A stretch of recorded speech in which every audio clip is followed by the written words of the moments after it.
when nobody invites you to the table, you build your own table. Yeah. And that's what the seed of Connecting Creators was. We don't need to be invited to these other events. I don't need to be invited to speak on stage. I'm not going to wait anymore. I'm going to go out and make it happen for myself.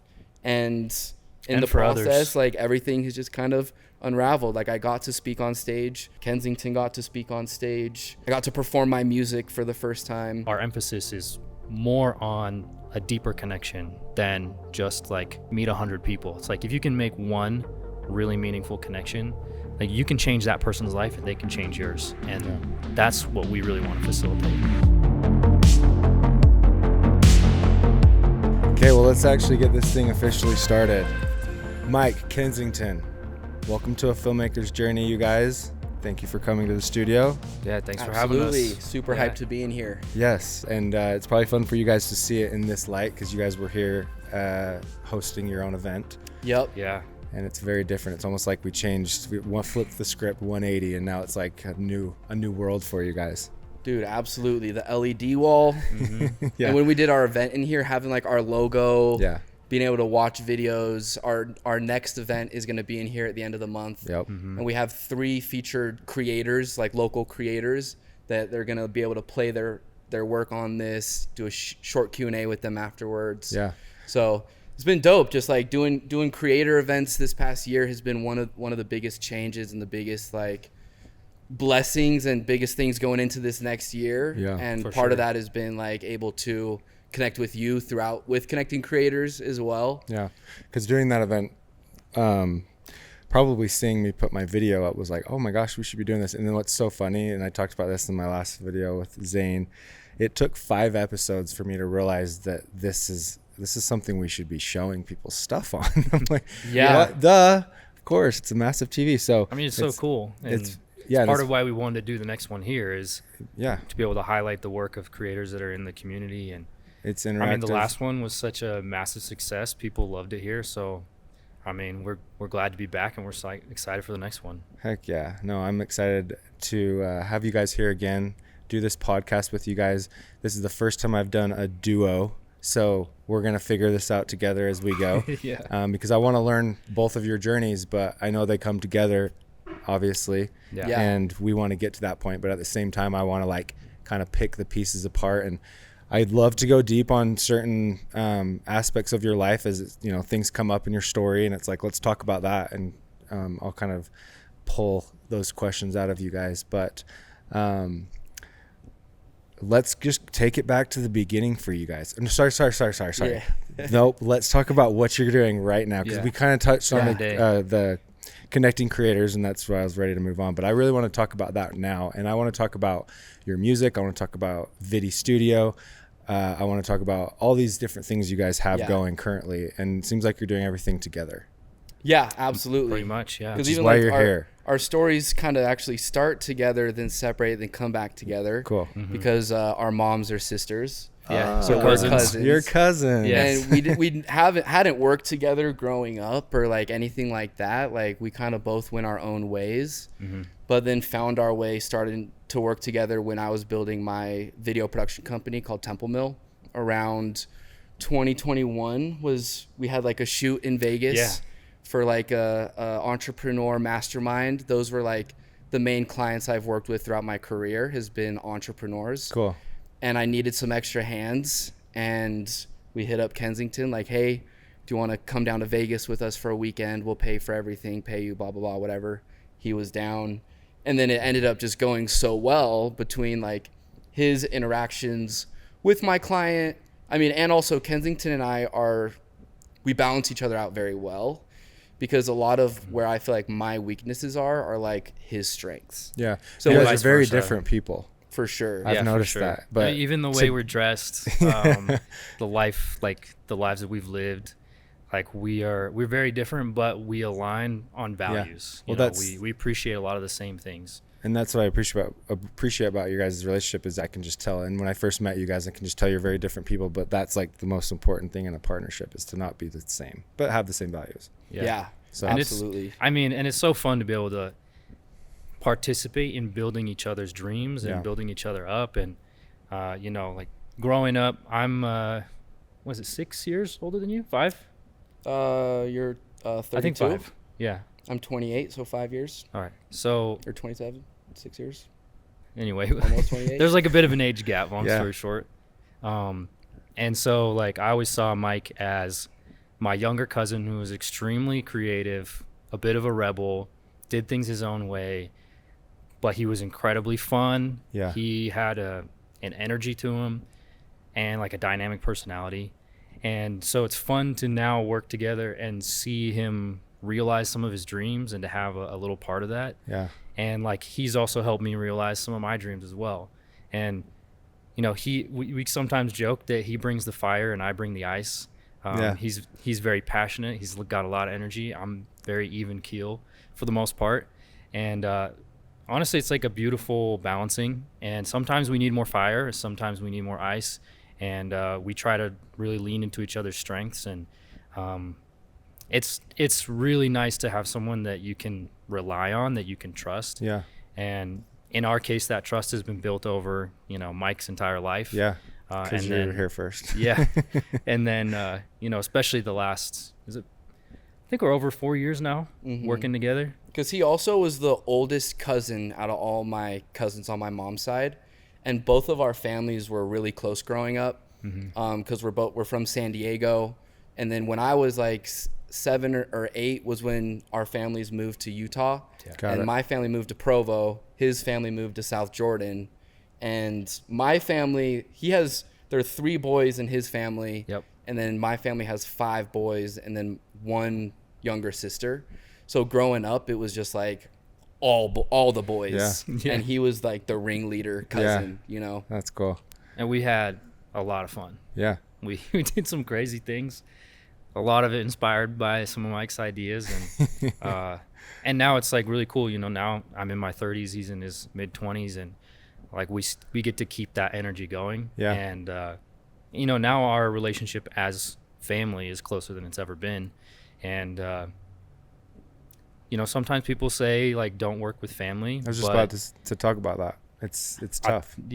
I think, I mean, technically this is like with Viddy, Connecting Creators, Temple Mill, and then we also had a job at a restaurant together back when I was in college and he was finishing high school. And we've worked together multiple times. Yeah. And I think having that baseline of trust for us has made it, I mean, like, we'll butt heads, but we always know that there's love behind it. Yeah. And a really important key, at least in my perspective, and Mike's probably got stuff to add, is that we can have really intense conversations with each other. That's important. And if you're trying to sugarcoat it all the time and not step on toes, then eventually it gets to a point where it blows up. And I think that's where a lot of family working together can be. It's hard to be controversial and it's hard to bring issues up. Yeah. No, we try to tackle any sort of weirdness or any sort of awkwardness or any sort of tension between us really quickly. And because of that, like, we've never had a big, huge, massive blow up. Good. You know, we'll have like fiery, heated conversations, but it's for the purpose of solving something. The way I like to look at that is like, think of like a cup or a big jar, and it's full of drama. There's a little bit of drama, and as it starts to build up, you know, if you're not constantly emptying it just a little bit, it's just like getting to the top, and then once it's hanging out at the top too long, and just takes the littlest thing at that point, and then it's like blows up. But if you can just constantly keep that drama, and just issues, bringing those out and just continue to keep it low, then it takes a lot to like blow it up, right? So I think that's really cool that you guys are able to have those conversations, because I've got family. Tiffany's not in here. My sister works with me, and I've got 2 sisters that work with me, and I just had to straight up have that hard conversation right out of the gate. Like, this could be bad. We need to understand that we are family, and we separate that with business, and I'm going to be a boss, and I'm going to be mean sometimes in a very stern way that's like, I need things done. So yeah good job. No, that's absolutely, because it's like throughout my going into this, I even started my career thinking like as like a photographer, and then the first guy that gave me an opportunity was like, can you film this? So now I'm filming. And then I start my production company and have to go through this like identity transition from photographer to videographer to director to entrepreneur and a founder. And, you know, starting a production company is a startup. And all the companies I've been part of for the past 10 years have been startups. And within startup culture, you know, lines are very blurred a lot of the time, and trust is super important. And so for me, if I have such limited resources, and in my proximity, I got this dope cousin that we get along with well, who's been in tech sales. So if I'm starting a tech company, then might as well partner up with my cousin. But I think a big thing that we've had to learn has just been like communicating expectations and intention. Because as long as I can make it clear, because I've dealt with this with hiring friends that has led to like losing friends in the past. Because I didn't it's like I'm learning what it takes to be an entrepreneur as well, and I'm trying my best to just create opportunities, or to like, I want to work with my friends. So I'm like, but then eventually it gets to a point where now they're resenting me, or they're holding against me that they're not where they think they should be because they're not making enough money or something like that. But with Kensington, it's like we're so aligned, we're so open with how we talk about what we're doing, and he knows like where I'm coming from. Sometimes I have to like restate like, hey, just want you to know this is coming from a place of like serving the bigger picture for the company. Or Kensington and I haven't had many issues, but with past team members that have been really close friends and we have to have really difficult conversations, I'm like, hey dude, like literally this is not personal at all. Like we have to have this conversation for the sake of the team and for the role that I play as the leader on this team. And it's like you said, just separating personal and business. But it's hard when your business and your career is your life. You know, for me, I'm like, this is personal. I've been all in for 10 years. This is everything that I build is like an expression of myself. What I create is an expression of myself. So it's like, I take it very personally when people take shot or whatever, when problems arise. And even though you start out with that, it's not personal. It's going to be personal. They're going to take it home and it's going to suck. And it's just, but that's just, it's tough. So I'm really stoked to see that you guys are able to do this and have so many businesses together. And I want to just touch on, let's have you guys just touch on which one you want to talk about first. Out of all of them, like, it seems like you're mostly doing connecting creators. That's like your main thing right now? Viddy has been this project that's actually been in the works since I was running my production company.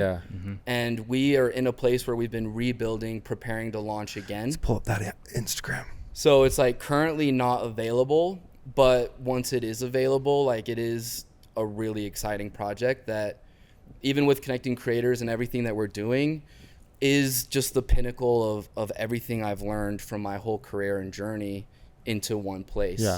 And so between those things and even 2026, like my personal YouTube channel and personal brand is also a big priority. That is ultimately what's going to help us build our community. But with Viddy Studio, it started actually back in 2019, right after I'd started my video production company. And, you know, I work with entrepreneurs, so they're always trying to make deals with me. And that's part of why I became an entrepreneur, because I'm filming with entrepreneurs, I'm soaking up the information, I'm hearing the books they're recommending, I'm editing it, rewatching it over and over again. So naturally, it was only a matter of time before I started my business. But that was never the intention going into it, was to start a business. And so we started our production company. We had this client that was an entrepreneur named Austin Netzley that has this coaching program for entrepreneurs called 2X. And essentially, he had this program and this new book that was coming out called From 6 to 7 Figures. And he does these masterminds, and essentially through his process and his teaching and his coaching, he like helps 6-figure entrepreneurs scale to the next level. And he's like, hey, if you guys shoot some testimonials and videos of our workshop, in exchange, we'll put you through our coaching program. That was like a 90-day program. And then we get to attend all of their masterminds and film it and participate. Cool. And this was like 100% life-changing and game-changing for my career, because up until this point, I wasn't thinking about systems, or I wasn't thinking about delegating or like building offers or like scaling. Yeah. And that was the big unlock in my head, was like, wait a minute, if I want to scale this, I have to define an offer that I can sell. I need to do something repeatable so I can train people regularly, and I need to remove myself if I want to be able to scale it, because I feel like I've been the one getting in the way with most projects. Like I've approached filmmaking in like a very different way throughout my career, as being almost, I feel like I'm one of the, I don't know how to say this without, like, I feel like I'm part of this new generation of filmmakers that even the identity of filmmaker doesn't really fit with me. And that's where I identify as a creator more. Yeah. And because all the production that I've done throughout my career hasn't been for Netflix, or it hasn't been for commercial brands or whatever. It's been for an individual, their personal brand, and social media. Yep. And then even starting my production company was this process of like, it started with me and one other camera guy that was on my team before, and we started to get hit up with opportunities, decided to start our own production company. And then slowly, one step at a time, as we needed more help and more work, we contracted more people. But at the largest scale of my production company, our shoots would maybe have a 6 or a 7 man crew. So we weren't doing the typical kind of filmmaking that I think a lot of people think of when they think of a filmmaker. And I think that's also been one of my advantages through my career, has been that run and gun, scrappy nature, where, you know, all these limitations I feel like have made me more creative. Yeah. And it's like the from Top Gun, it's not the plane, it's the pilot. Yeah. That is 100% how I feel about, you know, even this camera I use regularly, like A7 III, mad outdated. If I was talking to a gearhead, they're like, you're not on a FX3. But for me, I'm like, that's not what this is all about. And it's a race to the bottom. And that's one of the core messages with Viddy Studio, is like, you don't need a new camera, you need a better process. Yeah. And through going through that coaching program, building my production company, I had one of my older brother's friends when I was growing up was going to Dev Mountain to learn how to code. He reaches out to me because he sees that I'm buzzing on social media, and he's like, do you need any websites built? And I was like, yeah, actually the first website we had built for him was a Connecting Creators website before it was the Connecting Creators we have today. That was just like a basic website to just kind of test the waters. Then I had him build a website for my production company where I wanted to implement this concept of like systems and repeatability to be able to help grow my company ultimately. And we were super inspired by Tesla, with the way that they made it for the first time ever that you're buying a car from your phone. Yeah. It used to be this thing, a car is very expensive. You have to go through this whole process, but now Elon made it, you're buying a car. Literally, the checkout is so simple. You design it on your phone. Did you buy one? And I didn't buy one because we didn't have the money. And it was crazy. I was like, wait, I'm literally buying a car from my phone. It's so insane. Easy. Yeah. The whole like process was incredible. That was kind of our inspiration of like, how do we do this for video production? Yeah. Like, video production is this thing that's traditionally really expensive and really messy. And we're figuring out how to like create a system and a consistent process for our clients to find better success. Because ultimately also through the process of building a production company, not all projects go great. And those projects that don't go good, like, are very painful lessons to go through. Oh yeah. Because clearly I'm like, I don't take this on to have a client not get what they want. I love my work. This is one of my lifelong passions of making videos and being a creator. And so when a client doesn't get the result they want or they're not happy with it, it's like, sucks. That's not why I do this. Like, that's not what this is about. Yeah. So his name is Race, the developer, and he built that Temple Mill website. And ultimately, once it was built, we're like, wait a minute, this is a whole separate company. Like, this can be its own thing that lives on its own. That's essentially like, if you want to start a production company or you're someone that does production at home, here's a system that you can implement so that you can now have the processes of a production company in your home studio, and ultimately help them create more, and not just create more, but like create more videos that matter. Right. You know, I'm not the kind of creator that wants to contribute noise, and like I'm like, if I don't have anything nice to say, I'm not going to say anything at all, because I do feel a sense of pride in my work of wanting people to trust that like, oh, Mike isn't just using and abusing the algorithm to push his next offer, but Mike is out here speaking his truth, being open and vulnerable, and is like putting his best foot forward, making revolutionary work.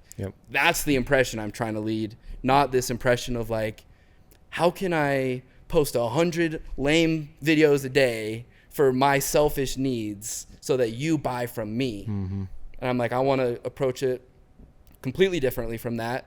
And even just with everything that I build, like, it's very important to have like genuine desire. Right. Like with our events, I want people to genuinely love them and be showing up and be like, and coming back. And with our software, I'm like, this has to genuinely solve a problem and be something that I use for my videos that helps me and that I love. And for my videos and my music, it has to genuinely be music that I'm like, I love this. Like, this represents me. I can stand on it. And then I put it out, which like that mindset has been a battle for me as a creator that I have to push through. But like for every 10 songs I might record, only one of them is going to come out. And I'd rather be the kind of creator that you can trust. Like, okay, Mike respects my time. I think that's something a lot of creators get wrong and that they don't understand is like, your competition for attention is I'm one swipe away from a video that I know is going to make me bust out laughing because of how good the algorithm is. And it's not even like you as a creator versus other creators. It's like you versus that algorithm of like, can you make videos that are genuinely interesting and that are going to get like enjoyed, or that people are going to share because it has a message worth sharing. So that's where with Viddy, it's not just about speed.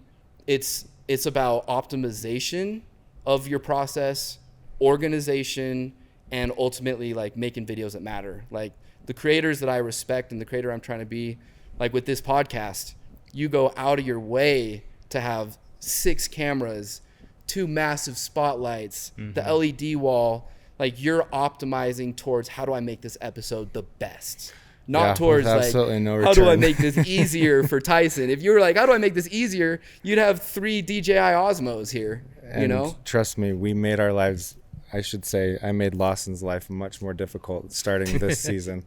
He's the one that sets this setup, and he because me and Ben did it for a while where it was just a table and 2 chairs, and then now I'm like, season 2, let's amp this thing up. And no return, just wanting to do it for the sake of connecting with people, which I think I'm so in line with what you guys are doing with connecting creators. And I told you guys when you guys came in here, I was like, I'm never networking. I'm never putting myself out there. I'd just been kind of a wallflower. And then realizing when you guys reached out, which I thought the timing was funny, was I'm just, as I started doing this podcast, I'm realizing how important networking is, even though I always knew it. I love to network personally, but like going to events, and that's what I love about this podcast is it's very personal. It's one-on-one, but it's slow, right? You could go to an event and connect with 50 people, or you could do 50 episodes over a year and have these really deep conversations with people. And so that's what I really like.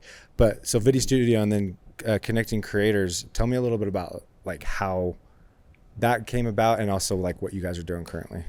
I mean, we started just in July. We did our first meetup, and we just threw it up on our Instagram stories and said we're doing a little like meetup downtown Provo, come to Center Street. And we thought like maybe one of our buddies would show up, and then 10 people were there, and half of them we'd never met before, and we were like, oh, this is really cool. And one of the cool things that happened was Mike, he had his camera set up and he starts asking people questions just about like what they create, or if they got any hot takes, or what inspires them, that sort of thing. And we were lucky enough that the people who were there were willing to go a little deeper than normal with us. And so they started sharing some of their experience and some of their journey of becoming a creator. And it was an awesome time. We walked around town. We got like some sick shots. There was at one point, it was super cool. Mike was like directing like 8 people with cameras to all take photos from like different angles. And we had like a model in front of like a certain wall with a mural on it. And it was just like a really cool bonding, I should say, experience. Yeah. And afterward, we were sitting outside of this coffee shop, and they were like, we got to keep this going. Like, we can't just do one. Like, this is so cool. And so we did another one the next month, and that time we had 20 something people, and same thing, you know, we were asking people all these questions of, you know, what inspires you. And Mike what was the question that you asked that really got people going? I think it was like, what is something non-creative that inspires you creatively? Yeah. And man, the answers to that question were insane. People were talking about, you know, like a friend who had passed away, that they had this dream of accomplish something together, and that friend passed away. And so they are now continuing to take that dream on themselves. And we had people talking about their journeys with like chronic illness or mental health or all these things. And we realized, you know, this is more than just hanging out. Being a creator is really hard. You know, it's a hard life to live. You have to be a bit of a rebel. You can't, you're inherently not choosing a normal life. You have to be like searching in your soul for whatever it is that inspires your creativity. It's for some people, very spiritual experience. For some people, it's the best way that they can express themselves. For some people, it's literally the thing holding them together. And a lot of creators are really lonely. And, you know, I've been through that lonely period as well. And being able to gather people who are chasing their best selves, they feel something inside them that they need to create, and getting those types of people together so that we're not so lonely, and so that we can not just bring out greatness in ourselves, but out of each other, has been like incredible. And every month, like, it continues to grow, even though we don't do any like promotion other than just inviting people one by one. And it's been really cool because for the most part, people show up and they're ready to share like some deep, important things, deep parts of themselves. And it's been like inspiring to me personally. And it's honestly, it's like been an honor to be able to facilitate some of those conversations. And, you know, we're stoked about what's coming for 2026 and how things are going, and ridiculously like thankful for how it's already gone. It's been an incredible ride, and we're only 6 months in. And you're helping people, which is so important. And I think people are so hungry for community these days, and getting people in the same room that relate and can be vulnerable. Because that's one thing that has been really cool as I've been meeting more and more people it's really what the whole world needs to do. And it's have conversations and talk to each other. And when you do that, like you love everybody. Like you just like, how can I not like this person because they've gone through all that? And like, that's so hard. And that's the best way of connecting. And so what you guys are doing is you're bringing all these people together, they're connecting, and then they're telling people, and it's just going to keep spreading, you know, one at a time. And so it's cool to see, because I came in the 5th one. And you guys had a really good turnout. Come to that one. Maybe 70, 80 people were here at this one. Is that right? Probably around that range. The last one was definitely the largest. We had 12 musicians perform live at the end. And the rough like estimated number of people at that one was like 150. Wow. And, you know, it was end of year celebration. And we had all the artists kind of promoting it on their Instagrams and on their pages and stuff.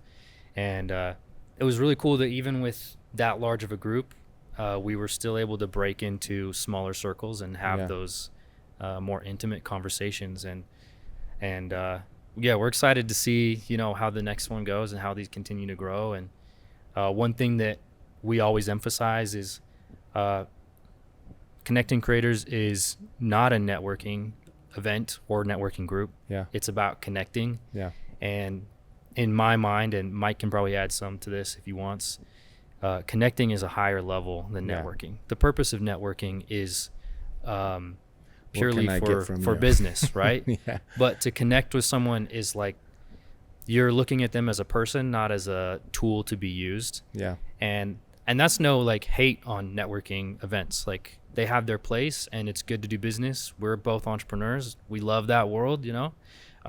But the purpose of this event is to connect on a human level and see the creator behind the art and see the person who is taking their pain and turning it into whatever it is they create.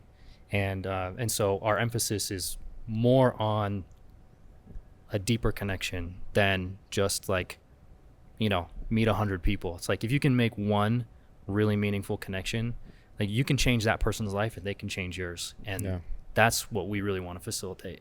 And what's cool about it too is just it's connecting creators, which is a very broad brush. Like you're not just dealing with filmmakers. You're dealing with, like when I was there, the other the artist that was there was a tattoo artist, Angel. Yep. Yeah, it was really cool to hear her speak. And then you have a lot of musicians, probably comes from your world, obviously. And then that's where I kind of want to lean into next, and is the filmmaking aspect of your guys' careers. Yeah. Because I know you have Viddy, but you guys, like, how much filming are you doing? How much of that is part of your guys' life? Let me I'll start with you, Mike. Just like, are you a filmmaker now? Would you consider yourself that? I know you talked about just being a creator, but like, do you do much filming? We do pretty much every day. Yeah, that's cool. I'd say. And it's been about how we monetize how we film that's changed. Yeah. Most of my career has been getting approached by a private client. They contract me to do their videos. Yeah. And it always led to me putting my own personal videos on the back burner. And that's kind of been part of the shift we've been making is like, I spent my whole career developing this skill for other people. Yep. Now I'm primed to channel this into our own content. Yeah. Because I'm like, with Connecting Creators, we don't just represent a creator community. We represent a specific kind of creator that is like a more underdog, underrated creator, a more misfit kind of creator, but still someone that's hungry and wants to grow. Yeah. That's kind of the underlying. It's not like about what you do, but like how you go about doing it and like why you're creating. Yeah. And so for us, like, this is all about helping everybody grow, including ourselves.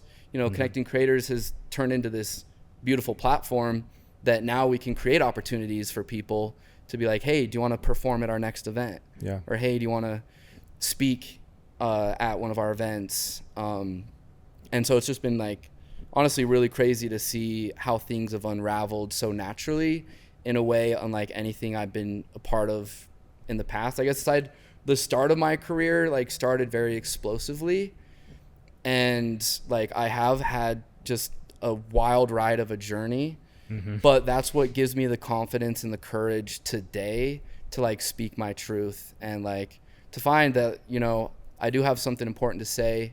And you know, I wanted to, like, I set a goal around last year to public speak, because like for me, like public speaking has always been a challenge growing up.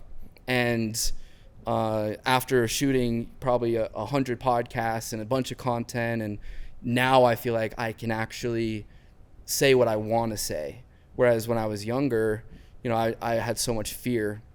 But my motto for this year has been all about faith over fear, and using like belief and faith to combat the fears that I might face, to be able to push through and to make different things happen. So I guess all that to say, like, Connecting Creators has been something to like push myself so much to where your first speaking gig, you need something to show to get someone to take a shot on you. Yeah. I had nothing to show. And there's this concept that I'm really inspired by that is around when nobody invites you to the table, you build your own table. Yeah. And that's what the seed of Connecting Creators was, is like, we don't need to be invited to these other events. I don't need to be invited to speak on stage. I'm not going to wait anymore. I'm going to go out and make it happen for myself. And in the process, others, like, everything has just kind of unraveled. Like, I got to speak on stage, but now it's also like Kensington got to speak on stage. I got to perform my music for the first time. Even like as an artist, like I'm like a studio rat in terms of like I like to be in the studio, or like if I think of it like a restaurant, like I live in the kitchen. I'm not a server. I'm not very good at serving. Yeah. And that's why I can come across and ruffle feathers if people don't necessarily know what I'm about, or if we're misaligned, because I'm not the guy that wants to be politicking or that wants to be the nice guy. I feel like that's where I came from, and I had to grow out of a place of my natural people-pleasing tendency. But I feel like now my priority above that is growth and authenticity. Yeah. And it's way more important for me to be honest and authentic than it is to be nice and to be likable. Way cool. So I'll turn that back to you as far as filmmaking goes, Kensington. Yeah. And I want to actually start. So the whole duo thing is we want to get to your journeys, and we've talked a lot about it, I think. But let's pose that question towards you, Kensington, with filmmaking, and I want to dial it back to like how you got into it and how that's kind of blossomed into where you're at now. Yeah.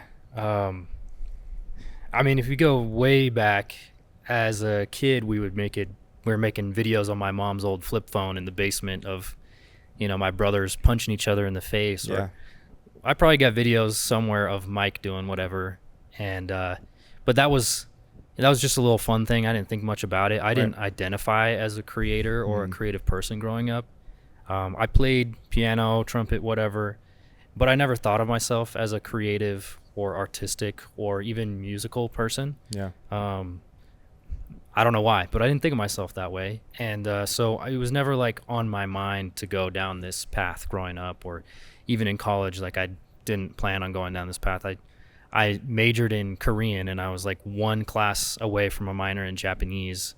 So there was no like, this was not on the horizon. But it was when I was working at a tech company, which was a great opportunity. And interestingly enough, the founders were also cousins of that company, and I learned a ton in that company. And, but there was a point where I realized that I needed to go build something. I needed to create something. I needed to be involved in more self-expression. And I felt like I was kind of pushing down who I was for the sake of being this like tech sales dude. Right. And so it took a little time, but eventually I was inspired by both Mike and one of my really good friends, Matt Fitzgerald, who's an incredible creator. And I bought my first camera, which was a Sony A6500. And I quit that job. Actually, they fired me like a week before I was about to quit. Dang it. Which ended up being good because they paid like a severance and stuff. And I was ready to be done. Yeah. And I shipped out to Guatemala with a buddy of mine, and brought the camera, made some videos. They're not very good, but I posted a few of them on YouTube, and it was just kind of me figuring things out. And then it was incredible that like while I was out there, and then like a little bit after getting back home after 3 months, I realized that being able to build something was what I'd been missing. And I didn't know what I was missing. Yeah. But being able to build something is what I had been missing. And there was like this like deep human part of my soul where it was like, I can't just only build somebody else's dream that I don't have. It's not part of my dreams. Yeah. Not that it's bad to help people, because we build a lot together and we help each other accomplish our dreams. But I felt like I was selling my dream for a little bit of extra money and security. Totally.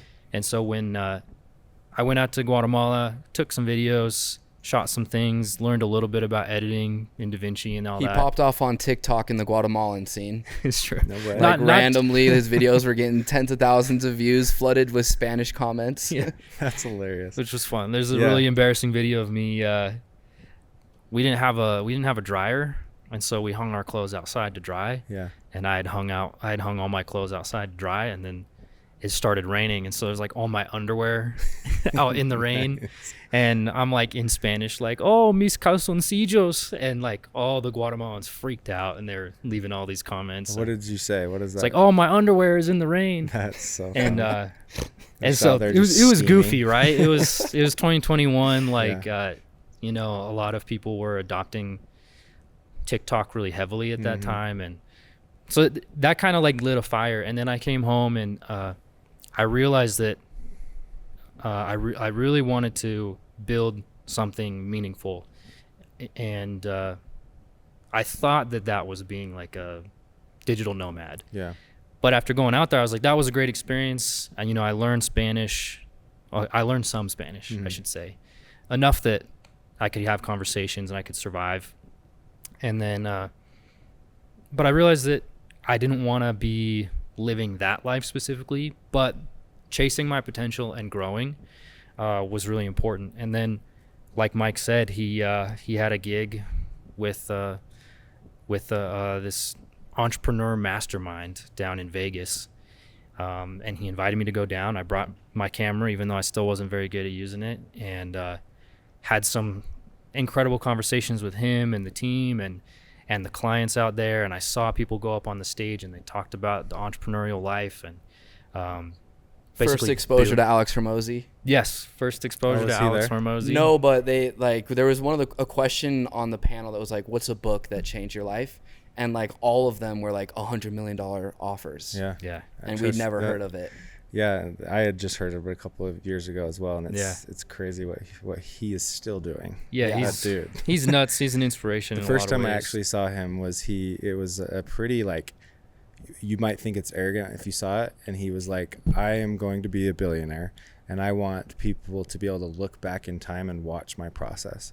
Get there. And he's like, how cool would it have been if Warren Buffett had done that?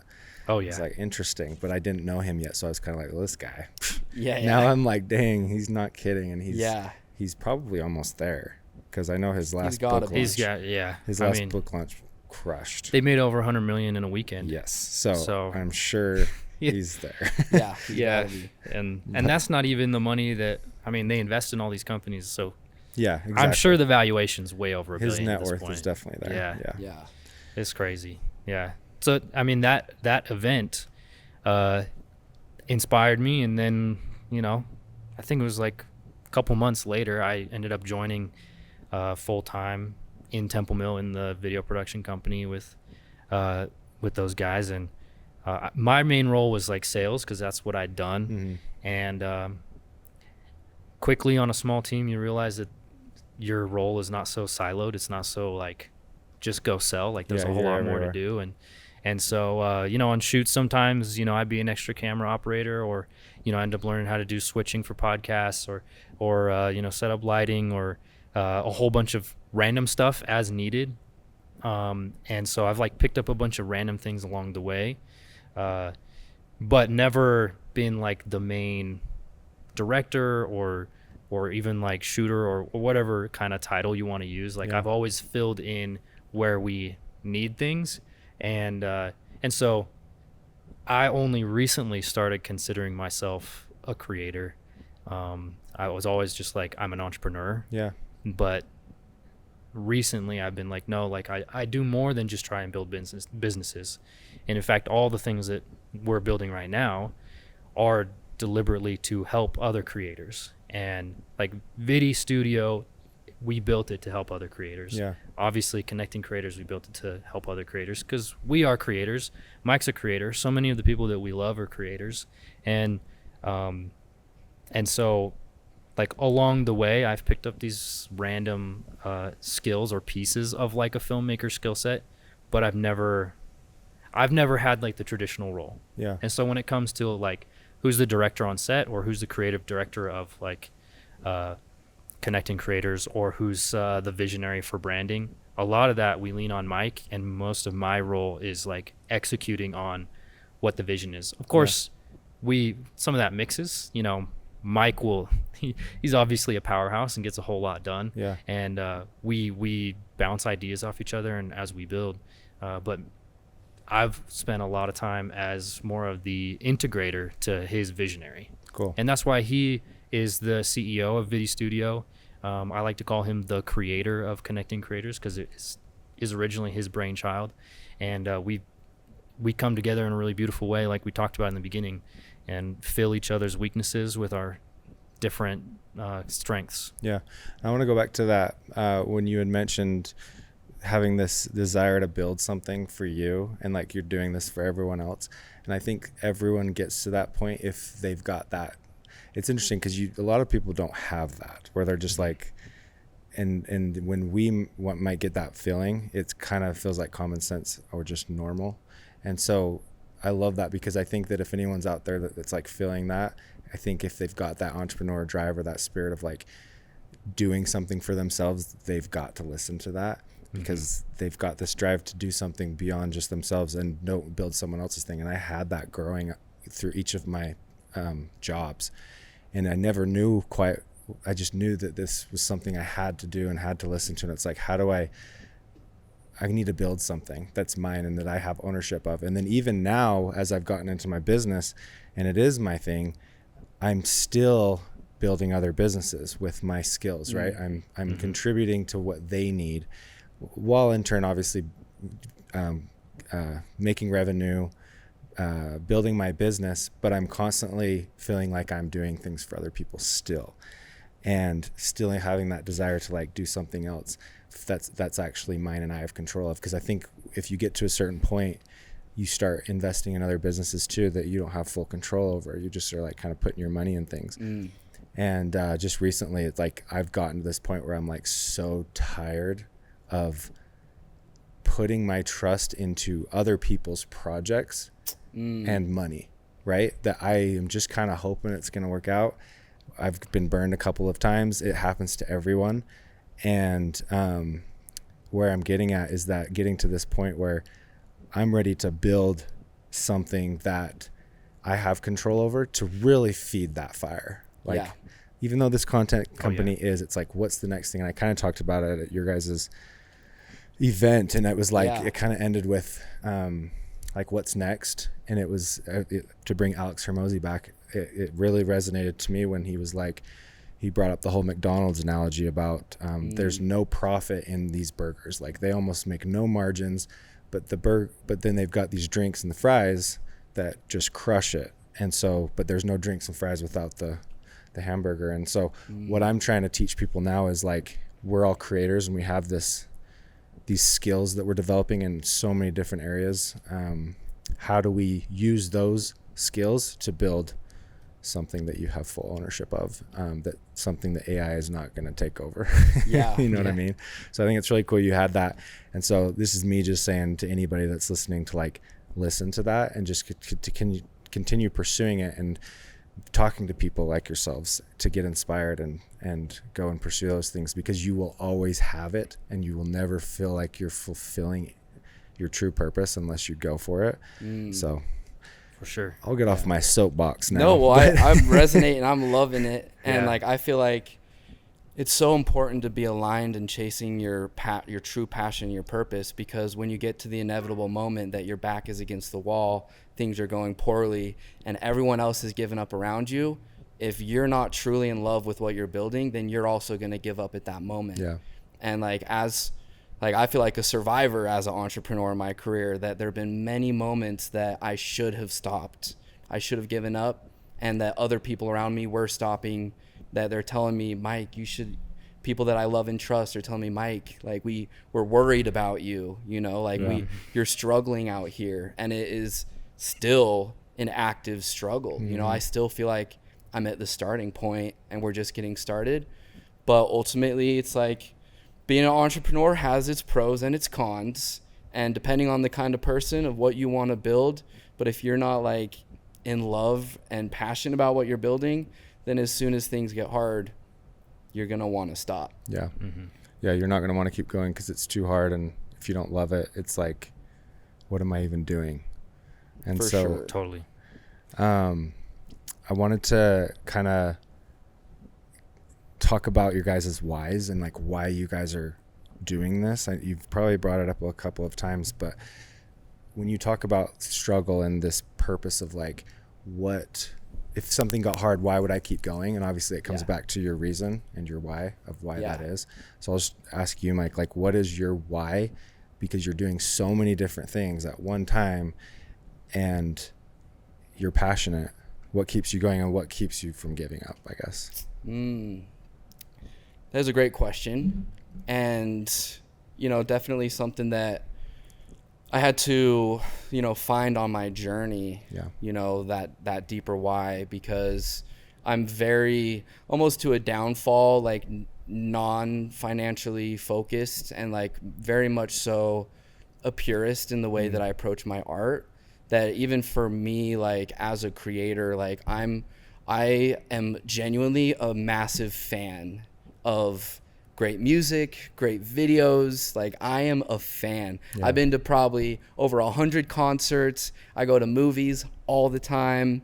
Like I'm inspired and have been personally moved and impacted by the artists that I love that have had an impact on me. And I honestly never even believed I could be an artist or creator when I was younger. I loved it. I've been doing it my whole life, but I still was interning at the hospital or doing other things because I was like, but I could never be an artist, or I never believed in myself, never had anything to say.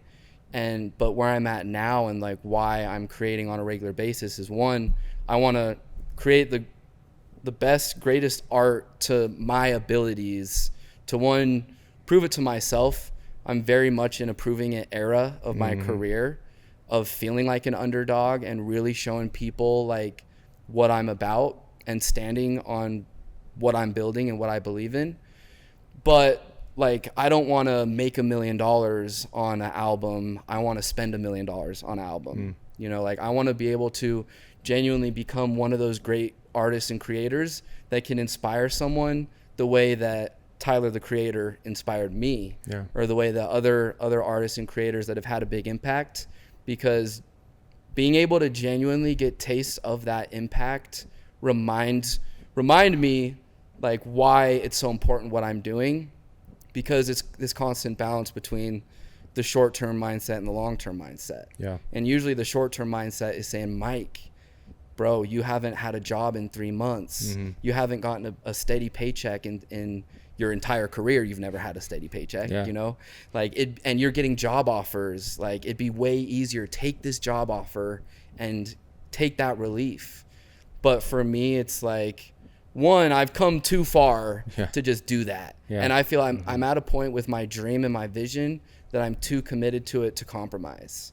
I've been through so many things throughout my career that now I genuinely am like, wow, I'm in a different position that really hasn't become like clear to me until we did Connecting Creators. Because even Connecting Creators, it originally started as an Instagram handle in like 2019. Nice. That I just started reposting local creators' work, grew it to like 2,000 followers or whatever, and then started a podcast, and we did maybe like 9 or 10 episodes. But we eventually stopped it because the production company was taking all of our work and all of our effort. And then it made a revival and it came back to life this year. Cool. And it's been so insane. Just like I've truly felt like I've seen God on this journey through the moments when my back is most against the wall. And is why I lean on faith over fear so much, because even my journey with my faith and my spirituality has been a massive part of my life and why I am the way that I am. And like part of my bigger purpose. And like as an entrepreneur, I got to these moments where all the weight was on my shoulders. I felt like I was going to collapse. I felt like giving up. I felt like I can't do it and this is too hard. And I ultimately realized, I was like, if I am going to decide that I do believe in God, then why would I not lean on him for help when I need him? Like I was kind of in this weird middle territory where I was like, I believe that there's something more to reality than meets the eye. Like I do believe, whatever you want to call it, that there is some sort of God. But I wasn't acting on it or leaning on it. And I realized once I started to do that, everything started to align. Like the whole creator circle discussion that we started doing at our first meetup, we met in front of a coffee shop. While we're waiting for people, they naturally form in a circle.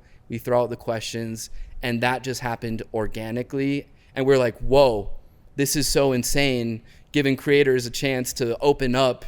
They want to be seen. They want to be heard. They want to speak their truth, but they don't have opportunities. now we have an event where anybody, no matter where you're from, your background, what stage in your creator journey you're in, you're in a circle and you can raise your hand and you can stand up and you can speak, and we're able to provide that for someone that has introduced me to people that I didn't know 6 months ago that are now some of my closest friends. Shout out to Nico, shout out to Tristan. And we've also just seen other creators come out of the woodworks that I almost see it like we're a lighthouse, and all these creators are out in the choppy waters trying to figure it out. And the reason I want to help creators so much is because, one, I want to help people, and the people that I think that I can have the biggest impact on are on the journey that I've been going down, which are the creators. And so that's why the emphasis on creators, because I genuinely feel like those are the ones that I actually could have an impact on if I'm looking at the sea of potential people. And creators generally, or artists, like, are the ones that have a lot of mental health struggles. And, you know, I've seen it a lot throughout my life. And when I was in high school, I was part of these local creator meetups that, like, a friend just invited me to, and I wasn't doing it professionally. I was that kid bringing my camera to school every single day and just loved taking pictures for Instagram and social media and that sort of thing. I get invited to this creator photography meetup that some of the people in that group I'm still friends with to this day. And we're doing these meetups. We go to one of them at the Salt Lake Library, and there's this kid there that I never met before named Wyatt Bateman. And he was a model. I was a photographer. And so I'm trying to take photo. And that was what was cool about these photography meetups. We get a dozen people together. We mob around downtown Salt Lake. And then I'll be like, hey, can I take your picture real quick? Let's go take pictures right here. And that was the culture of it. Yeah. So we're at the Salt Lake Library. We're taking photos. And maybe 1 or 2 months after that, I find out that Wyatt had committed suicide. Wow. And this had a profound impact on me because the photos that I had taken were the last photos of him that were used in his obituary, at the funeral. And it made me realize, like, you really don't know what someone next to you is going through. And I mean, in general, you don't know who you're sitting next to, and that can be in the sense of they could be going through some major struggles, or it could be in the sense of that person in 5 years could be the next Drake. Yeah. You know, but you never know what someone's going through. And even with starting doing these creator meetups and hearing people open up about their stories of where they were before these meetups and where they've been able to grow directly because of them. And even with my own personal journey, like, this last year was 100% like the most challenging year of my whole career. And, you know, I lost my best friend. I parted ways with business partners and long-term relationships. And then also just the past couple years, my family's kind of been going through just this battle that my dad's been having with cancer. And tying back to, like, my why and, like, why it's so important for me to live the life I live is also because I have so many people that believe in me and that have supported me and invested in me throughout my entire career, including my parents, and, like, the support system that I have of, like, you know, some people have this mindset of, like, I want to prove someone that burned me wrong. And I feel like I have the opposite mindset of that, of I want to prove the people that believed in me right. Yeah. And show them that, like, you changed my life and that I was someone worth betting on. And I'm going to put my heart on the line, everything. I'm going to go all in until I'm standing there naked, so to say. And, you know, to the point of I'm going to die before I compromise on what I want to do with my life. Yeah. Like, you know, I didn't endure through all the struggles and the times of my back against the wall, having no money, having to figure it out, to just go and work some regular job to build someone else's dream. Yeah. And finally this year, you know, it's like, wow, I've come out of a major slump and been massively inspired and profoundly affected by these creators that I never even knew who they were. Yeah. And they just show up. And that's another thing about relationships, like, and with the thing you were saying about the importance of networking, I think just the importance of relationships is the best part of life, period. It is life. Like for me, the best part of life are the people and the relationships. Yeah. I love people. I love meeting people, connecting with people. And so to be able to create something that other people can also benefit from, to have this platform that, you know, instead of an underground artist needing to facilitate their own show, we did the work. Yeah. And now we'll invite you to our table and you can come take a seat at our table.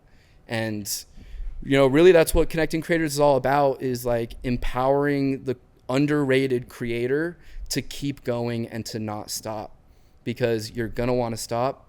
And those moments though, when your back is against the wall and you push through, are when I've seen God the most in my life. Yeah. And when I'm genuinely like, wow. And I don't say this like talking about, I'm not one of those guys that just like talks about God, or that, you know, my faith has kind of been this like roller coaster that is very non-traditional, my faith journey of like having left the churches when I was 18. I didn't serve a mission. I moved out to Newark, New Jersey in the hood, and I followed an entrepreneur with a camera, and that was my mission. Yeah. And, you know, had to find my way and find my relationship with God through genuinely having these moments of, I have no idea how this happened, but it happened. Yeah. And it reminds me that I'm not the one in charge here, and there's a bigger picture, even beyond my bigger picture at play, that I'm simply an instrument to be able to manifest a reality that is better for people that I can impact. Yeah. Which right now, that's like Utah creators. If I am in a position that I can facilitate dope studios that a young creator can be in for the first time, or even with the meetup that you were at, I was like talking to someone, I was like, you could go up to Tyson right now, say, will you film a TikTok with me? Ask him a question. That video could blow up and change your life. Yeah. And there is a power player right here that nothing is stopping you from the opportunity to go up and even to introduce themselves to who you are. Yeah. And to be able to have that is just like beautiful. It's like, I wish I had this when I was getting started on this level, to where those little photography meetups, they were life-changing. They were super casual, and they did not have, we were all high school students, you know? None of us had money or resources or connections. Yeah. Now we got resources, we got connections to be able to create those opportunities. It's been incredible, you know? Even being able to attract a brand like Hollyland to sponsor us has been a lifelong dream for me. I got the Hollyland chain on right here. That like they've given us tons of gear to give away to our communities. We're working like out a long-term partnership with them. And my whole life, like my dream as a kid that got me into filmmaking was that I wanted to be sponsored. Yeah. Like I grew up with a passion for skateboarding, was my first love. My dad is a skater, and he grew up in San Diego at the same time that Tony Hawk was coming up. So he grew up skateboarding with Tony Hawk, the Bones Brigade, Mike McGill, Steve Caballero, Lance Mountain. Those were my idols growing up, was the Bones Brigade. And then we moved to Utah. I started snowboarding and skiing, and all of my friends out here, that's the dream, is like, we want to be sponsored. Let's get sponsored. And then one of my homies, he's like, I found this website that we're going to be able to get sponsored. It's called Hook It. And we just we make a profile, we put some media on there. This was probably 2010. Mm-hmm. Put some media on there, and you apply for these entry-level sponsorships to get opportunities. And so we're like, okay, we need media. Let's start filming each other and making like skateboarding and ski videos. And this led to a couple like small like clothing brands and various sponsors, until I got GoPro to sponsor me. And that was the major turning point, that I got a GoPro. And then I started making all these videos. Came time to like, I was a big Boy Scout, my Eagle Scout project, I need to find out what to do. My older brother is one of my biggest inspirations. He was a young Eagle Scout. So I'm like, I'm going to be a young Eagle Scout like my big brother. And so my idea was to do a documentary. And that was my first official film I made. I was around like 12 years old. And at first, when I pitched the idea for it being my Eagle project, they told me it's not hard enough. Like, that's not as hard as painting curbs, I guess. But I had someone on my side that fought for it with me that were like, no, this is a much bigger thing for, like, he loves making videos. Yeah. So I ended up making this short documentary about your natural high, where I essentially highlight a bunch of my friends, make a short 2-minute video of them doing what gives them a natural high. There's like skateboarding or basketball or snowboarding, compiled it into a documentary, got a anti-drug organization behind me on the project, and then just shared that project at all the local schools with like a booklet or whatever. And that was my first real like filmmaking project, because as a kid also, like, with filmmaking, it's like it's almost this respect for filmmakers to not want to call myself a filmmaker, because I wasn't looking at it like that. You know, even like I was born in 98, YouTube starts popping off in 06. So throughout my whole life has been this like, I want to grow a YouTube channel. Yeah. Or Instagram has been throughout my whole life, or Facebook. I want to get more likes on Instagram. And that was just how my brain was wired growing up, leading to the point of like growing my own personal brand more in high school. Eventually I graduated high school, went on a trip to New York randomly because I dreamt of going to New York and I'd never been there. I spend all the money I'd saved up from being a chef at Station 22, cooking in the back, saved up all that money, spent it to go to New York. And on this trip, by total coincidence, one of my friends from high school was moving out there to work with this successful entrepreneur that had just sold his company for $50 million. My friend sees that I'm in New York, and that at that time I'm clearly positioned as a creator. Yeah. Like, my social medias have a little bit of traction. He's like, hey, do you want to shoot with Gerard? The entrepreneur's name is Gerard Adams. And I was like, yes. We meet up at the Dream Hotel in like Lower Manhattan. We take photos for a few hours. We hang out. He's this young entrepreneur too. You know, he was Kensington's current age when I met him, which is kind of crazy perspective when I put it into that frame. And we take photos. I go back to Utah. I'm like, I need to figure out what to do with my life, because at this point I'm still, do I go on a mission? What am I going to do? I'm pretty much looking for any opportunity to take me somewhere. Yeah. Gerard hits me up and he's like, yo, those photos were absolutely incredible. I'm building this new brand that is a startup incubator in Newark, New Jersey. And I want you on my team to build that, and to build his YouTube channel that had a series called Leaders Create Leaders. And at first I was like, move across the country. I just bought a new car. I got my girlfriend, and everything is so comfortable. And he's like, all right, I'll fly you out for a month, pay for everything. You hang out with me for a month, see how you feel, and go from there. And ultimately that month led to me being like, this is the greatest opportunity of my entire life. Yeah. This absolutely changed my life and forever indebted me to Gerard. Shout out to Gerard. That has still been like a lifelong mentor through my career, and where I started to get the reps and the perspective as a creator is that now I'm full-time making YouTube videos for this guy.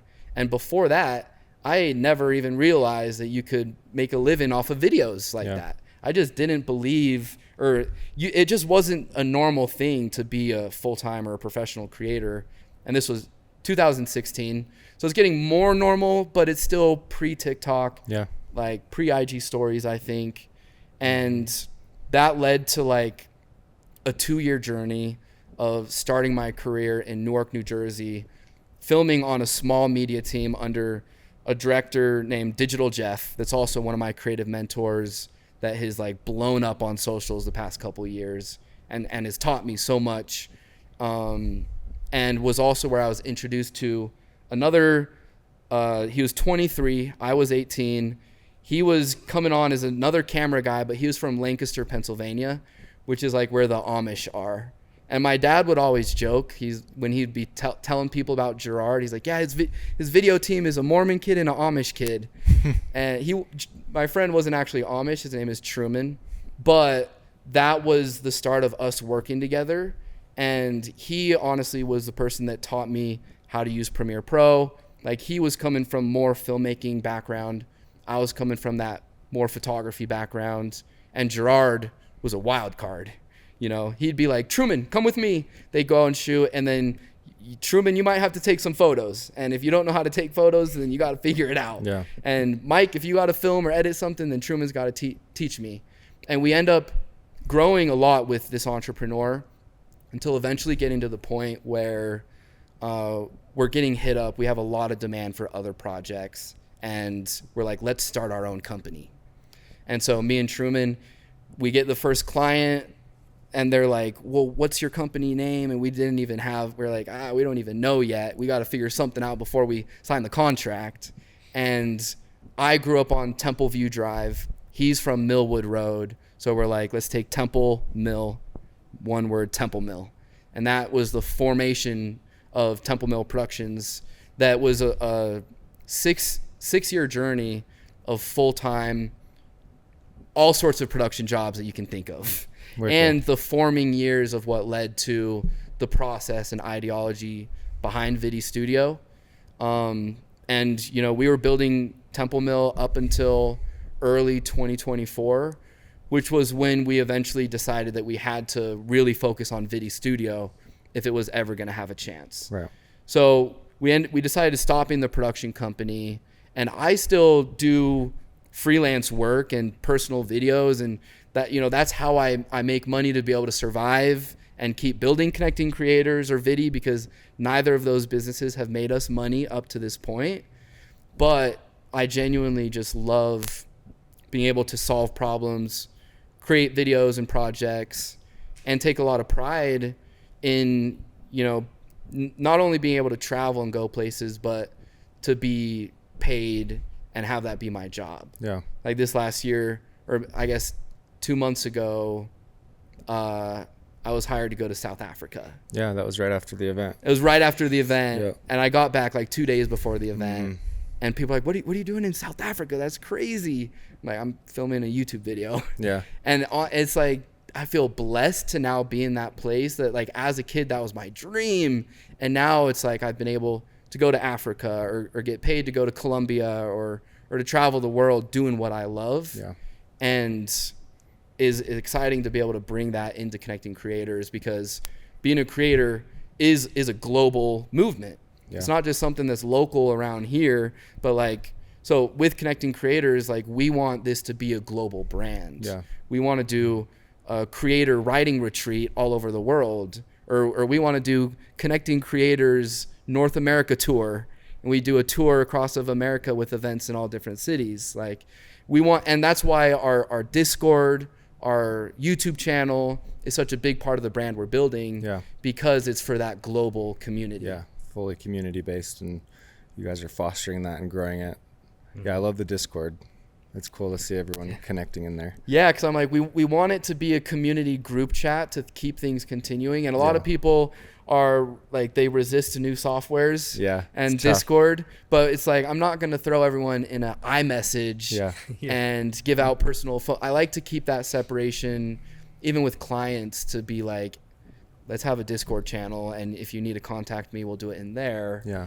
Instead of just like 10 o'clock at night, I'm getting called out of nowhere. Is not ideal. No, for sure. And there's so many things in what you're talking about that I'd love to unpack. One thing that you had brought up is, and it kind of does talk more about your why, but how when things get so hard and your back is against the wall, and that's when you essentially find like you're the closest with God, or you're like, yes. And then there's the opposite of that, when you're like everything's going good and you start to forget about that, whatever you want that thing to be. But when things start to get hard, all of a sudden you realize, I need that. And you go back, and it's like so backwards from how we should be living our life. And then you even talked about something, you've learned so much and you've gone through all these trials, and why would you give up which would ultimately take you away from being able to give back all of those experiences and trials you've gone through to other people. So it's like, it's a hard perspective because you're in the hard times when you're thinking about giving up. Yeah. And those hard times, once you get through them, are what you're going to be used to teach people. And I love that perspective. It's like, did you guys say it today, or was it on one of your Instagrams when you said something about, it was your Instagram. I saw it was your hardship is your message or something like that. Oh, your mess is your message. Your mess is your message. And that's the hard perspective, is that when you're in the mess, it's so hard to keep going, but that's ultimately your message. Yeah. And so if you can get through those times, which is what you're talking about, and getting to a point where you can then teach people, because I've been there personally, man. And I've had that moment where it was like, because I talked a little bit about my dad in the creator thing, and unfortunately for him, he's not able to now teach people what he went through. And then through my perspective, there's been some low times, and then you get out of those, and it's like, man, how selfish of me to want to give up and not be able to give back and teach people through all these hard times. And so I think a lot of what you were talking about kind of aligns with that same perspective. But Kensington, I wanted to touch on your why too, really quick, before we wrap this thing up. Why do you keep going? Why do you keep doing this? And why are you doing Connecting Creators? Because it's for free. Yeah. Well, I talked about it a little bit in the last event. Spoke on the stage, and I talked about it a little bit earlier today. When I was working in that tech job, which, like I said, is a great company, I have a lot of respect and love for the founders of the company. I still have friends working there. So much love for people that are over there. But there was a period where I had stayed too long, and I felt this thing inside me calling me to go build something meaningful. And I couldn't do it there. By no fault of the company. It just wasn't where I needed to be. And I started feeling that like early 2020 before COVID hit, but then COVID hit and derailed. Now you're stuck at home. All of my outlets are gone. Family I can't spend time with. The gym's closed. Like there was even like weird things of people being like, you can't go out in nature even unless you got a mask on, whatever. So so I'm stuck at home listening to podcasts and audiobooks and just like thinking about life, and that feeling of like I gotta go build something meaningful just became a lot stronger. And so when COVID thawed a little bit, come back to the office, and I'm like, I cannot focus. I cannot, like, it was such a grind. I pushed myself so hard, and I worked more hours and was less effective than I'd ever been. And there was a point where I started planning that trip to Guatemala, and I got my brother on board, and then my really good friend Jake on board, and they were going to come with me, and we were going to move to Guatemala for however long, probably like 3 months, and just experience a new culture. In fact, his older brother was the one who inspired me to go to Guatemala because he'd gone on a mission there. And he just told so many dope stories. I was like, I want to feel that. I want to check that out.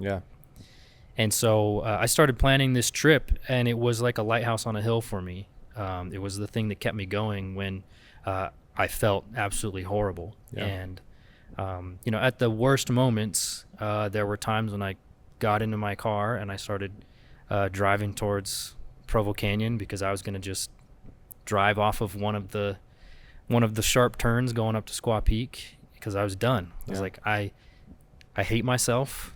I can't stand who I am. I'm a liar and a fraud and a fake, and everything that I believe in, I'm betraying by not acting on this need to build.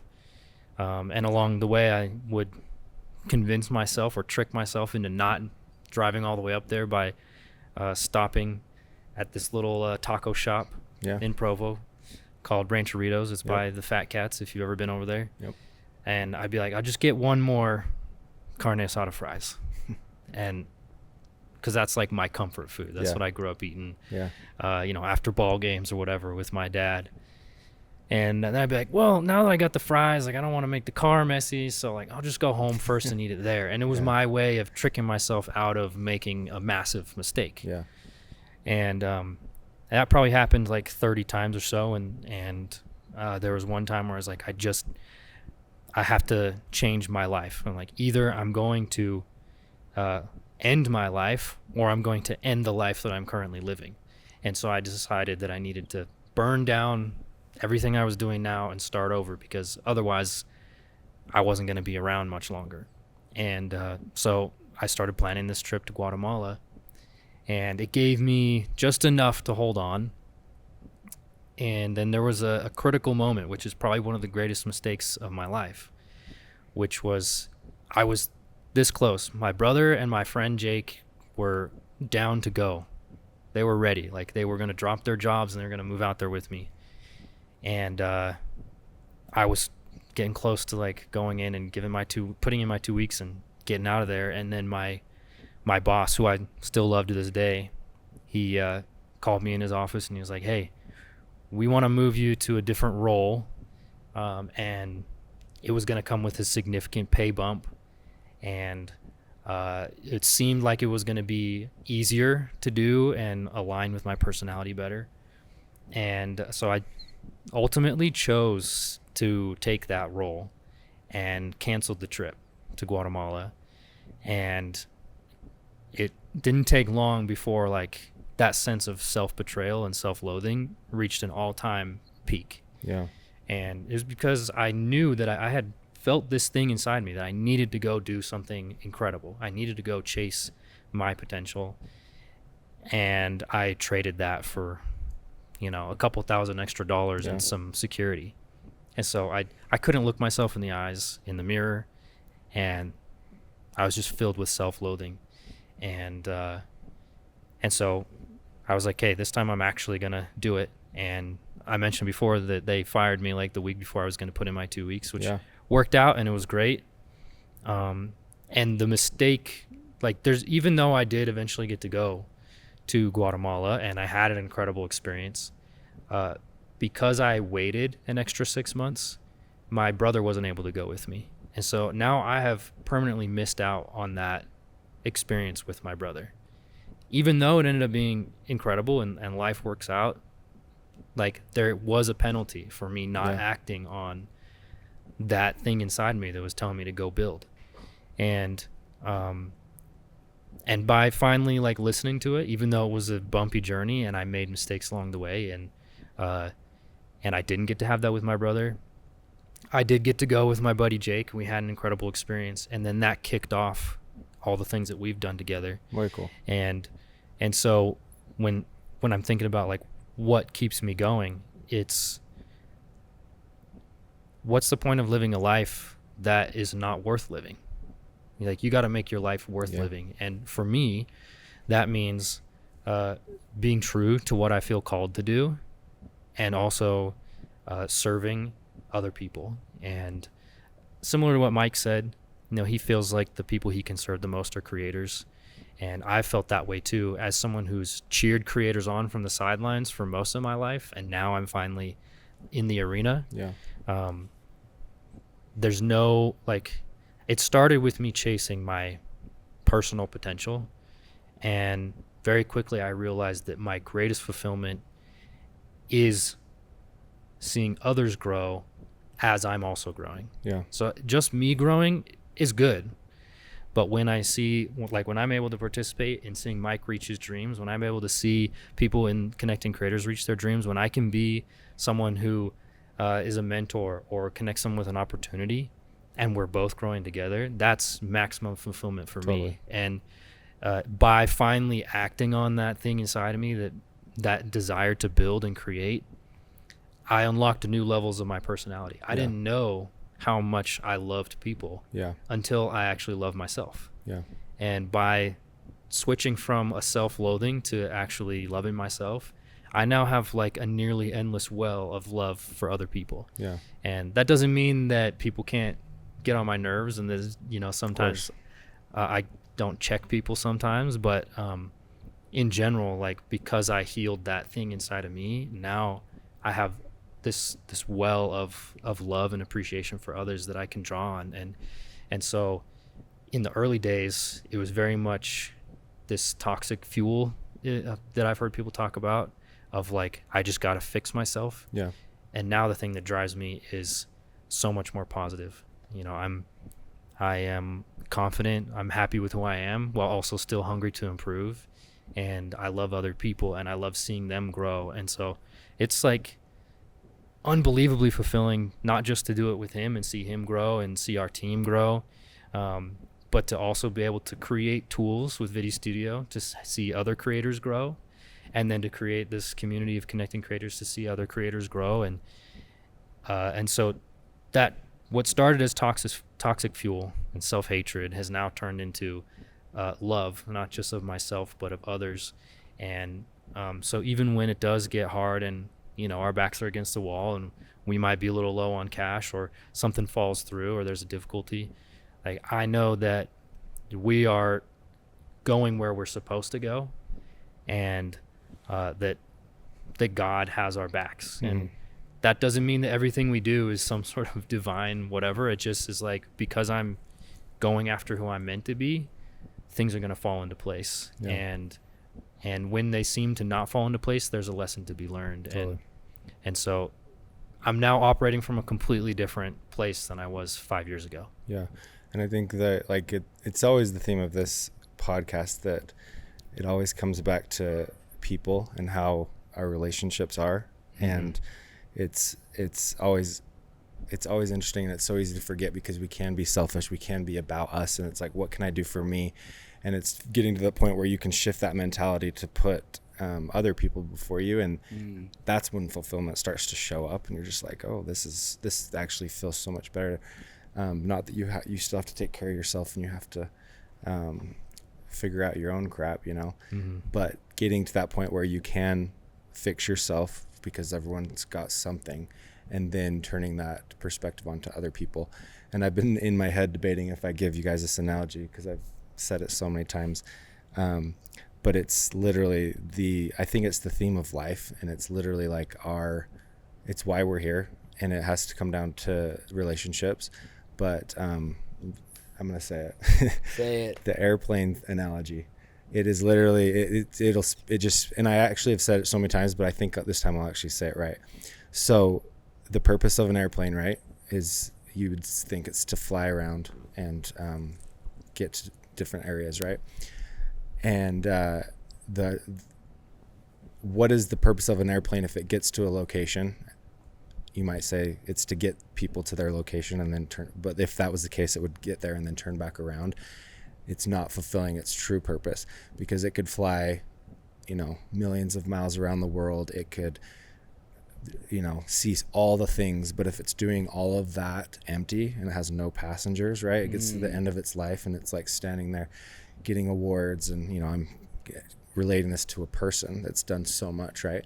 And they get all the accolades and everyone's cheering them on, but they did empty the entire time, right? They flew around and did all this. And then by the time they get to the end of their life, it's like, what did you actually accomplish? Nothing, right? Mm-hmm. Yeah. So if we can turn that on to how we are as people, it's like, how many people did the purpose of an airplane is to get people to their destination. So that should be the same way that we treat life, is as we fix our own stuff, which is important, we then turn our perspective onto other people, and how do we help them get to their destination and ultimately fulfill their dreams, right? Mm-hmm. And then life just becomes so much better. And it's taken me a lot of years to get to the point that I'm at, because I've been, I had a crazy upbringing, and it's like the trauma has to be fixed. And then once that happens, it's like, oh my gosh, I can now turn this on to other people. And I think that's kind of been the theme of this whole podcast, is like, how do we help other people? And we can do that in a way with our in what we enjoy the most, which is being a creator, and go help other creators do it. Yeah, I love that.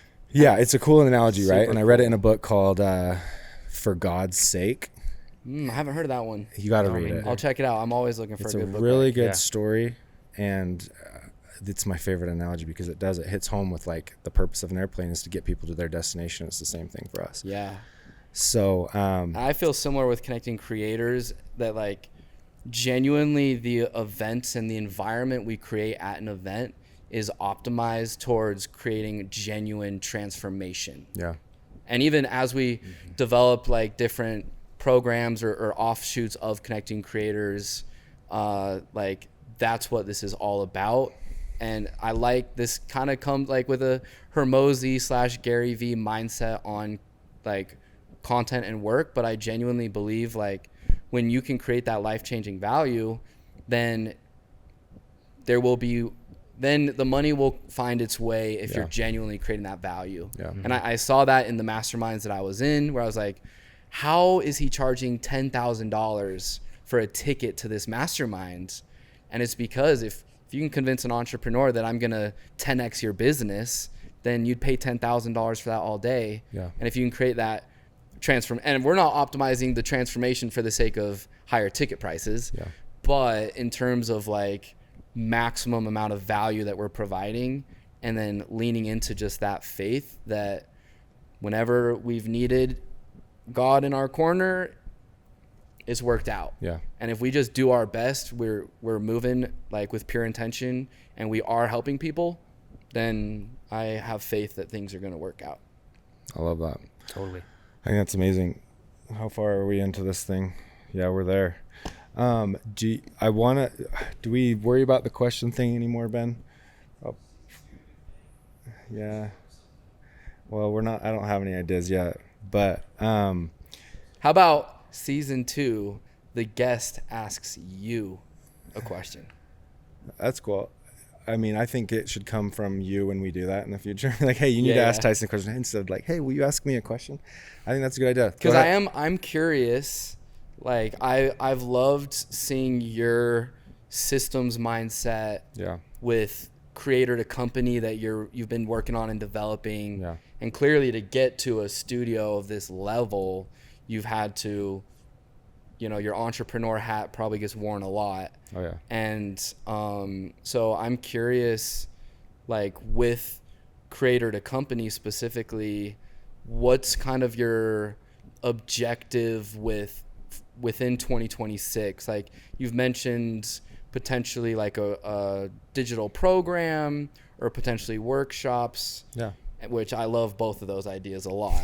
But I'm curious like to hear about your vision. Yeah. And I think that creators don't get enough credit for being visionaries. Yeah. And that genuinely as a creator, you're taking something from your head and even as an entrepreneur, you're taking ideas, you're channeling it, and you're bringing it into reality. Yeah. And that's what creating is. And so I'd love to hear about like with creator to company, what's your vision for this year?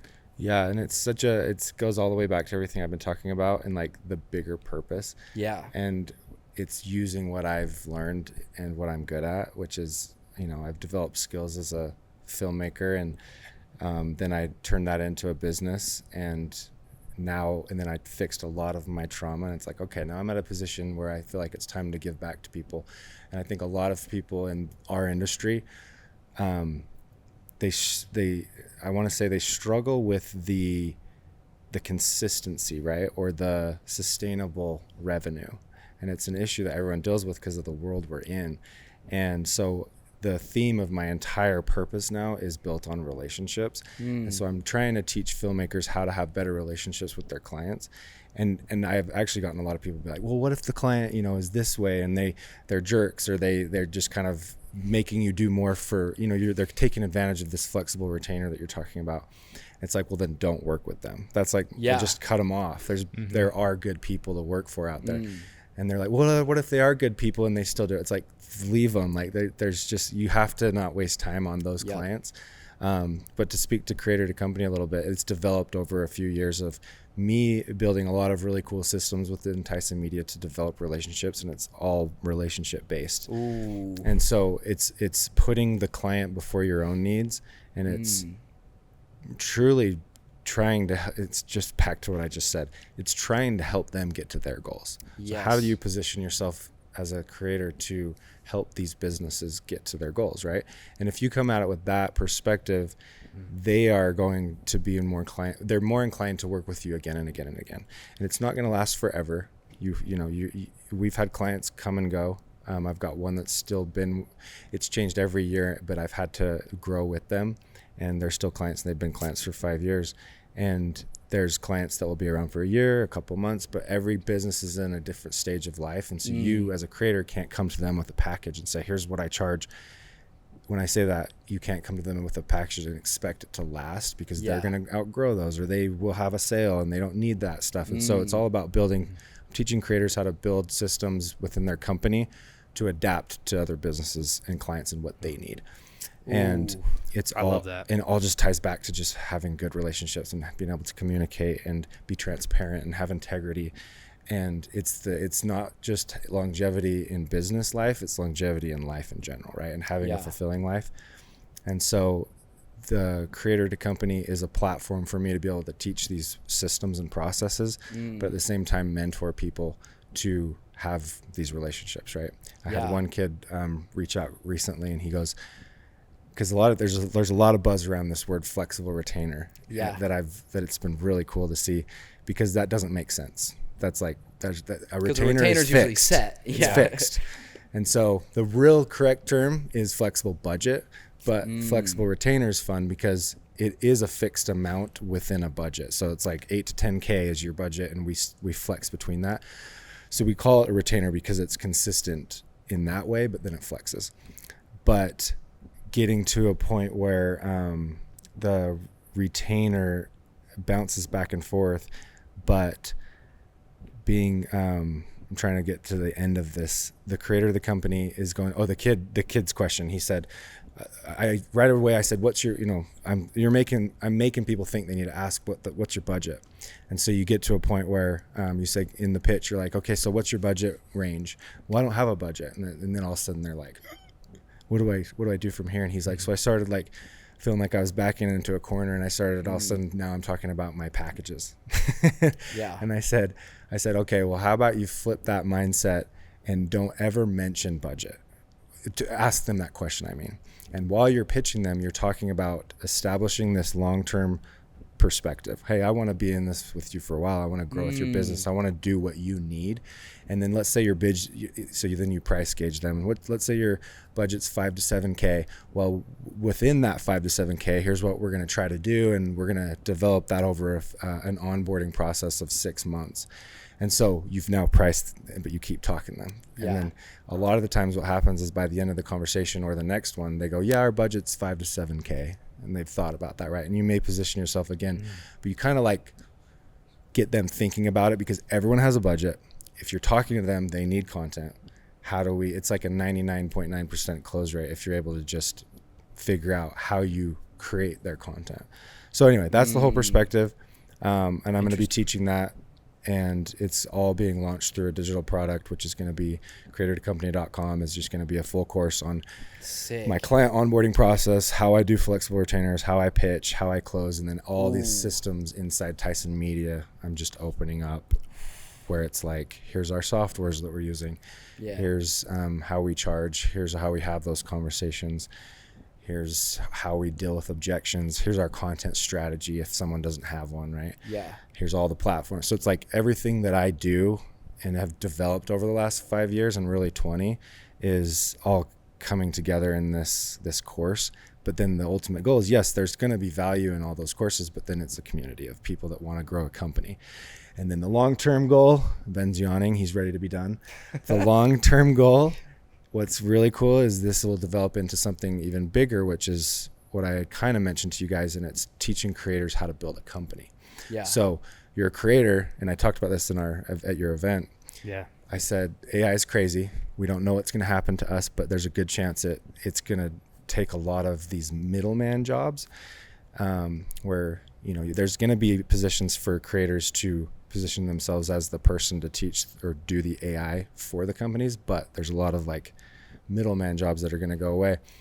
So I want to teach people how to use their skills to build a product or to scale a company, because everything starts with content and being able to put yourself out there. So that's the overarching vision. I'm super glad you asked me about it, because it's at the top of mind, and it's going to be launched. Our pre-launch will start February 2nd launch. has changed my life, you guys. Because I launched this like a year ago, but I didn't launch it. It was just hey, I'm doing this. And then I stopped doing it because my business got... We get that. Yeah. Yeah. Shout out to Landon, by the way. He's the one that told us about it. And I'm sitting there going, why haven't I known about this for 10 years? It's what Parker did. It's what I talked to Carter, and he's like, yeah, no, that's what we've always been doing. And I'm like, I haven't heard about this one bit. But I'm also grateful because there was no time in my life where it would have been more effective than right now. So it was the perfect timing. Yeah. And I got recommended that book by Kensington, literally at the best time that it could have happened. So I'm putting together the launch, starts February 2nd, and then hoping to just grow it from there. But that's like my bigger purpose, because I've been doing content forever, and I'm ready to now give back and not do content, to be completely honest. That was one of the things that you talked about at the event that I loved, was navigating client relationships, and how you mentioned like how they have to like you and like want to be around you. Like you have to have a good time with them.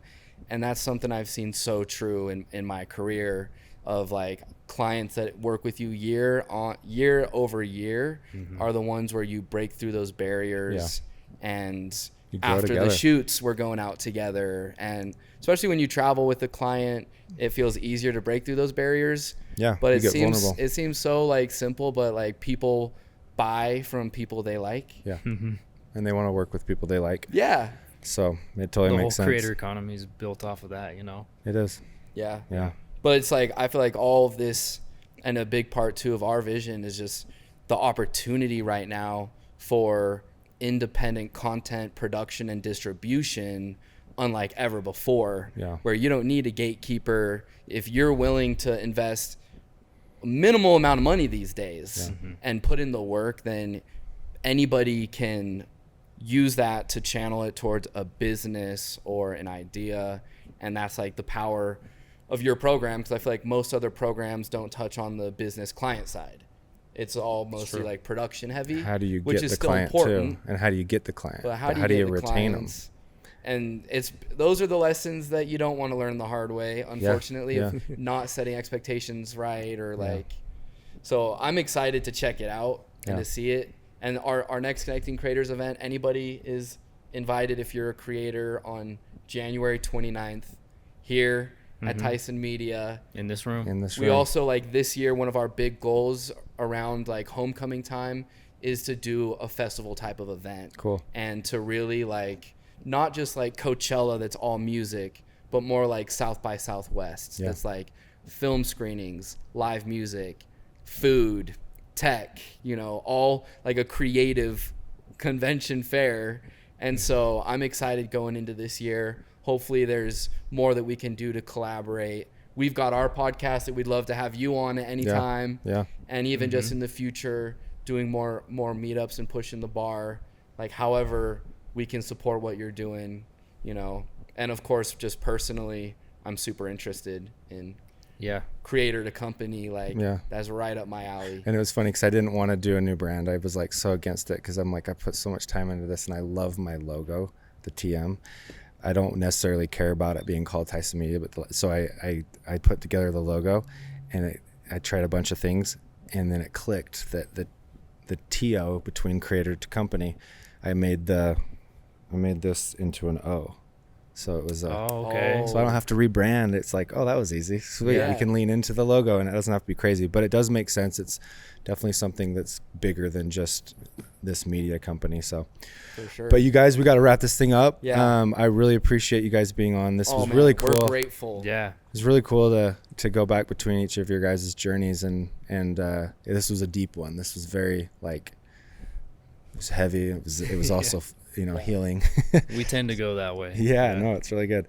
So go check out go check out Connecting Creators and Creator to Company. Both, Those words are so similar. For sure. And obviously you guys are doing that event January 29th. I think this will come out like a week before that, so that would be good time to plug it. And we'll make sure we cut up some teasers to put on Instagram for you guys. And then the launch of Creator to Company is February 2nd. I'm also doing that event I invited you guys to on this 22nd, which is here. Lots of things happening at the beginning of 2026. This will probably have come out by then, but once again, grateful. I'm excited to see where all this goes for you guys. It's going to be fun to watch your journeys as you continue to build it and see what Connecting Creators turns into. Absolutely. So, Thanks likewise. so much. Yeah, thank you. So this is these are your guests, Kensington and Mike. This is a filmmaker's journey. Thanks for being on. Thanks for Thank having you. us. Yeah. That's a wrap.